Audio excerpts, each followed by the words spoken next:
क्योंकि notional instrument है, फिर मिसराब से लफ्ज़ तराशने पड़ते हैं, तो गाना सोचना मुश्किल हो जाता है सितार पे।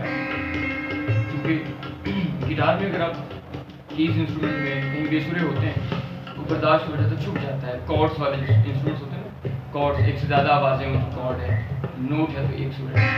इसमें नोटेशनल रहना होता है, इसमें गलती की गुंजाइश नहीं होती, और अगर गलती हो जाए तो वो बहुत बड़ा बेसुरा नजर आता है।